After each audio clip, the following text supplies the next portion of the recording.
অস্ট্রেলিয়ার বিরুদ্ধে ভারতের টেস্ট সিরিজের আগে বড় ঘোষণা, সুখবর দিলেন বোর্ড সচিব। বন্ধুরা, ভিডিওটি শুরু করার আগে ভিডিওতে অবশ্যই একটি লাইক করে দেবেন এবং চ্যানেলটিকে সাবস্ক্রাইব করে রাখবেন ক্রিকেট বিশ্বের সমস্ত খবর সবার আগে পাওয়ার জন্য। আগামী কয়েক মাসে 10টি টেস্ট খেলবে ভারতীয় ক্রিকেট দল। সেপ্টেম্বরে ঘরের মাঠে বাংলাদেশের বিরুদ্ধে 2 ম্যাচের টেস্ট সিরিজ খেলবে টিম ইন্ডিয়া। এরপর রয়েছে নিউজিল্যান্ডের বিরুদ্ধে 3 ম্যাচের টেস্ট সিরিজ এবং তারপরেই কঠিন চ্যালেঞ্জ অস্ট্রেলিয়া সফরে 5 ম্যাচের টেস্ট সিরিজ খেলবে বিরাট ও রোহিতরা। অস্ট্রেলিয়া সফরে যাওয়ার আগে বড় ঘোষণা করলেন বিসিসিআই সচিব জয় শাহ। টিম ইন্ডিয়া পেসাররা আরও শক্তিশালী হতে চলেছে।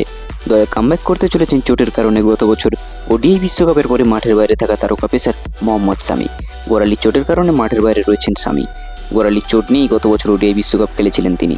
19 নভেম্বর ফাইনালের পর থেকে রয়েছেন কিন্তু মাঠের বাইরে। চলতি বছরের শুরুতে লন্ডনে গিয়ে কিন্তু তার অস্ত্রোপচার করেন তিনি। এরপর ধীরে ধীরে সুস্থ হয়ে ওঠেন এবং শুরু করেছেন বোলিং অনুশীলন। জয় শাহ শামির কামব্যাক ও অস্ট্রেলিয়া সফর নিয়ে সংবাদ মাধ্যমকে বলেছেন, আমাদের দল এখন তৈরি। আমরা জসপ্রীত বুমরাকে বিশ্রাম দিয়েছি। আশা করছি শামির সময়ের মধ্যে সুস্থ হয়ে উঠবে। শামি অস্ট্রেলিয়া সফরেও যাবে। ওর অভিজ্ঞতা রয়েছে। অস্ট্রেলিয়ার বিরুদ্ধে আমাদের শামিকে দরকার। গত বিশ্বকাপে আগুন ফর্মে ছিলেন মোহাম্মদ শামি। 24টি উইকেট নিয়ে বিশ্বকাপের সর্বোচ্চ উইকেট শিকারী ছিলেন কিন্তু তিনি। টি-20 বিশ্বকাপেও খেলার আশা ছিল তার, কিন্তু চোটের কারণে তা হয়ে ওঠেনি।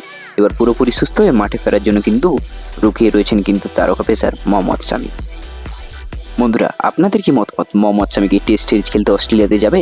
অবশ্যই কিন্তু কমেন্ট করে জানান। আর ভিডিও শেষে ভিডিওতে অবশ্যই একটি লাইক করে দিন এবং চ্যানেলটিকে সাবস্ক্রাইব করে রাখুন ক্রিকেট বিশ্বের সমস্ত খবর সবার আগে পাওয়ার জন্য।